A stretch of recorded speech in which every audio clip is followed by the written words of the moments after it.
आज हम बात करते हैं डेंगू के बारे में। इसे कॉमनली क्या कहते हैं? डेंगू फीवर भी कहते हैं। तो इससे रिलेटेड मोस्ट इम्पॉर्टेंट एमसीक्यूज़ की हम बात करेंगे। तो आज का हमारा पहला एमसीक्यू है, what is the causative agent of dengue. तो जो डेंगू होता है उसका जो कॉजेटिव एजेंट होता है, मतलब किसके कारण वो होता है, ठीक है। Zika virus, dengue virus, hepatitis virus, malaria, parasite.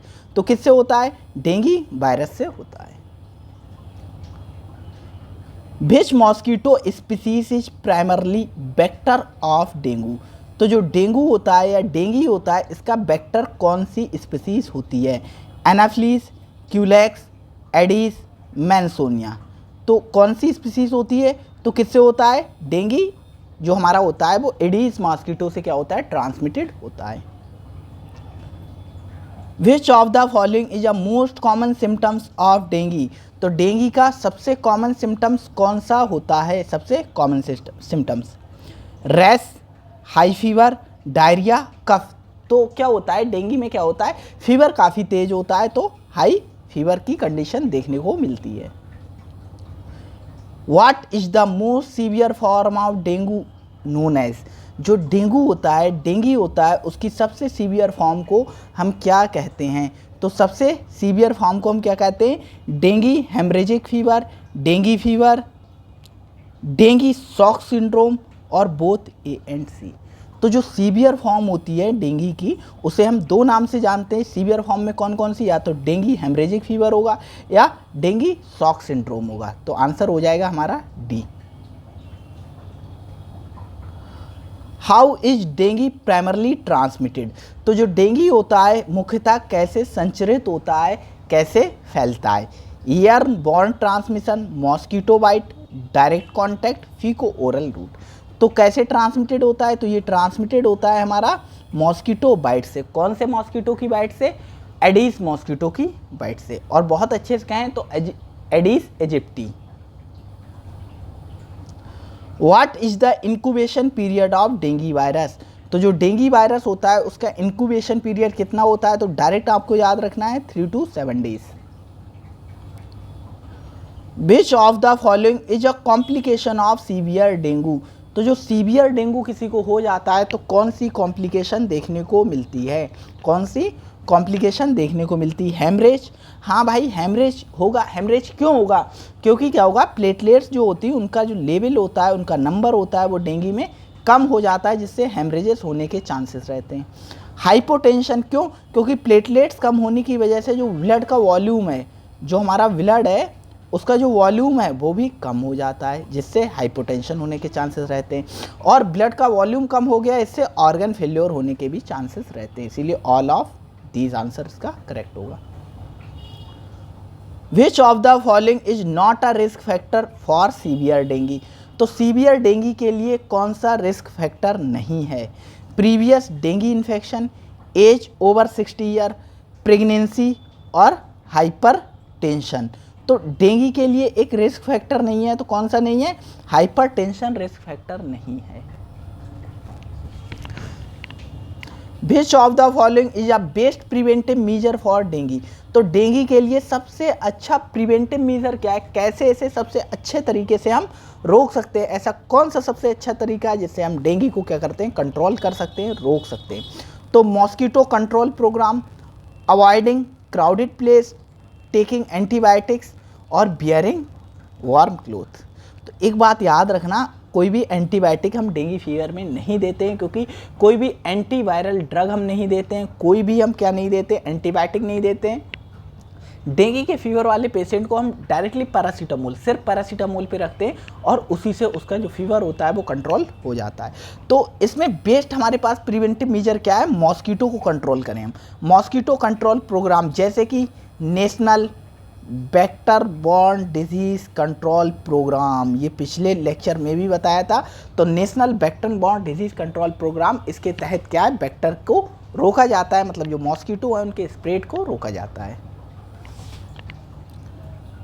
What is the typical duration of dengue fever. तो जो डेंगू फीवर होता है उसका टिपिकल ड्यूरेशन क्या होता है, या हम ये कहें कि इंक्यूबेशन पीरियड क्या होता है? तो 4 to 7 days. Which of the following is use to treat dengue fever. तो डेंगी फीवर को ट्रीट करने के लिए हम क्या यूज करते हैं? अभी ऊपर हमने बताया कोई भी एंटीवायरल मेडिकेशन नहीं देते हैं, कोई भी एंटीबायोटिक नहीं देते हैं, सिंपली हम क्या देते हैं? हम पैरासीटामोल देते हैं, पैरासीटामोल देते हैं। अच्छा, एस्पिरिन भी हम जनरली नहीं देते हैं, ठीक है, एस्पिरिन, क्योंकि अगर एस्पिरिन बच्चों में दे दोगे, डेंगी फीवर है और डेंगी फीवर है बच्चों में, और अगर एस्पिरिन दे दोगे तो रे सिंड्रोम होता है। रे सिंड्रोम में क्या होता है? हेपेटिक एनसेफेलोपैथी होती है, ठीक है, वो सीवियर कंडीशन होती है, डेथ भी हो सकती है बच्चे की, एक तरीके से साइड इफेक्ट होता है। Which of the following is not a typical sign of severe dengue. तो सीवियर डेंगी का टिपिकल साइन नहीं है severe abdominal pain, nose bleed, high blood pressure, bleeding gums. तो क्या नहीं है? हाई ब्लड प्रेशर, हाइपरटेंशन, अभी ऊपर हमने पढ़ा है ये। विच of the following is a method of preventing mosquito bytes. तो मॉस्किटो बाइट्स को हम कैसे प्रिवेंट कर सकते हैं?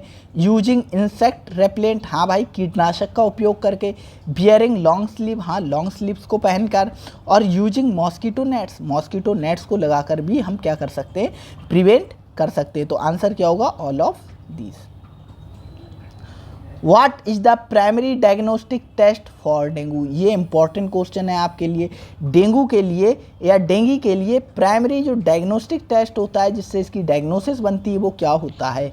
Blood culture, dengue NS1 antigen test, urine test और चेस्ट एक्सरे। तो क्या होता है ये आप सबको पता होगा, डेंगी NS1 एंटीजन टेस्ट हम करते हैं। Which of the following is a vector control measure for dengue prevention. तो डेंगू प्रिवेंशन के लिए वेक्टर कंट्रोल मीजर्स हम कौन सा करते हैं, कैसे करते हैं? तो एलिमिनेट मॉस्किटो ब्रीडिंग साइट्स, हाँ मॉस्किटो जहाँ पर ब्रीड करता है उन साइट्स को हम हटा दें, उन साइट्स को ख़त्म कर दें, जैसे स्टैग्नेंट वाटर, रुका हुआ पानी, तो हम क्या कर सकते हैं? एलिमिनेट कर सकते हैं हम मॉस्किटो को। यूजिंग इंसेक्टिसाइड ट्रीटेड नेट्स का यूज कर सकते हैं जिससे हम मॉस्किटो को दूर कर सकते हैं, और स्प्रेइंग इंसेक्टिसाइड इंडोर्स, घर के अंदर इंसेक्टिसाइड का स्प्रे करके। तो तीनों चीज़ों से हम क्या वेक्टर को कंट्रोल कर सकते हैं या रोक सकते हैं। How long does it take the symptoms of dengue to appear after mosquito bite. देखो ये क्वेश्चन 3 तरीके से पूछ लिया है और आंसर क्या है?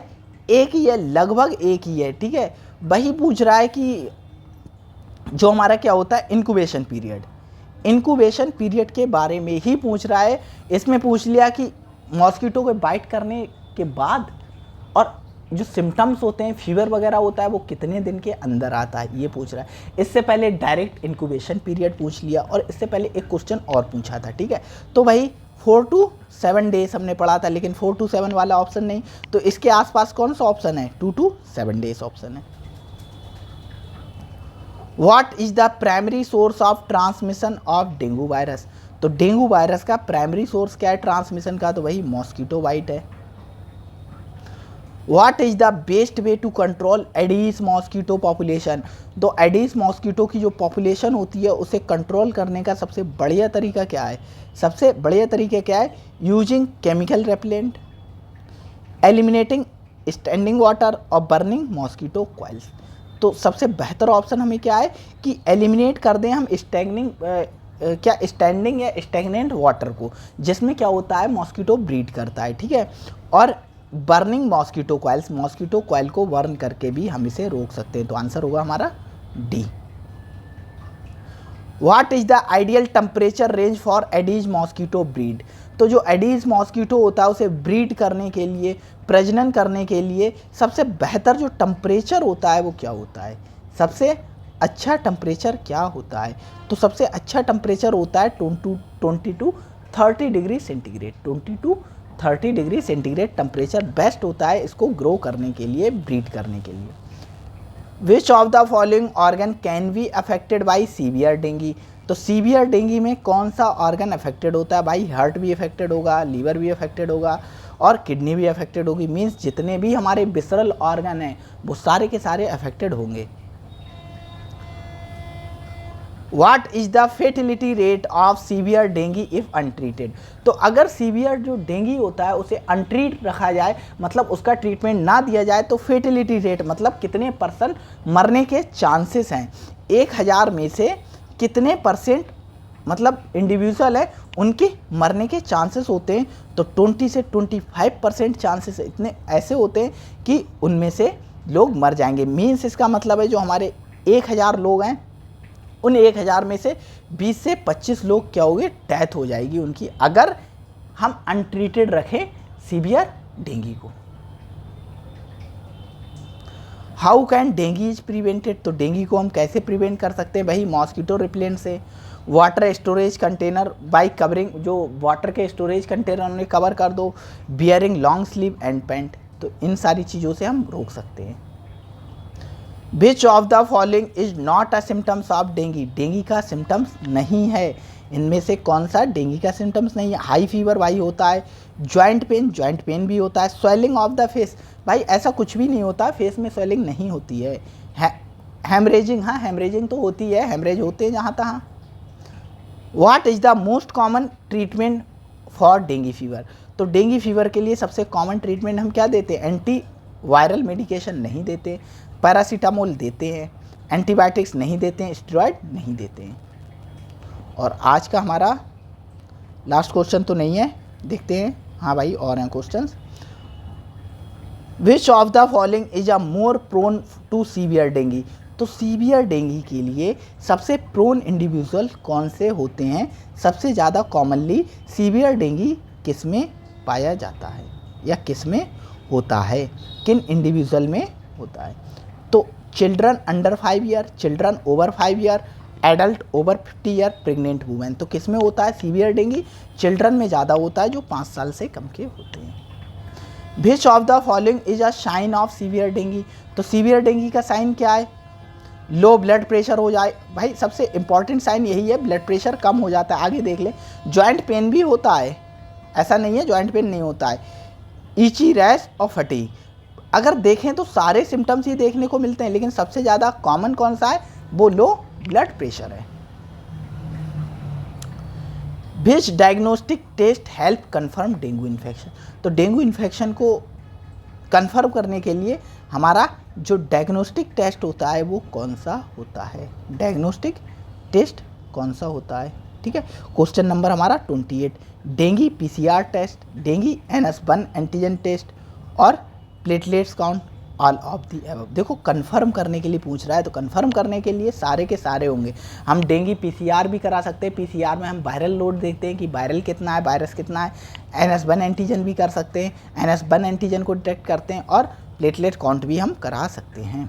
Which of the following is a vector control method for preventing dinghy, all of these होगा, कुछ नहीं पढ़ना है इसमें। आज का last question, question number 30, primary prevention strategy for the dinghy. तो डेंगी को रोकने के लिए प्राइमरी प्रिवेंशन कौन सा होता है, प्राइमरी प्रिवेंशन कौन सा होता है। देखो भाई तुमने अगर शायद पढ़ा हो, जो मेथड ऑफ प्रिवेंशन होते हैं, 4 तरीके के प्रिवेंशन होते हैं, primary prevention, secondary prevention, tertiary prevention, और एक हमने नहीं बताया है जो चौथा है वो प्राइमोडियल। प्राइमोडियल होता है, प्राइमरी होता है, सेकेंडरी होता है, टर्सरी।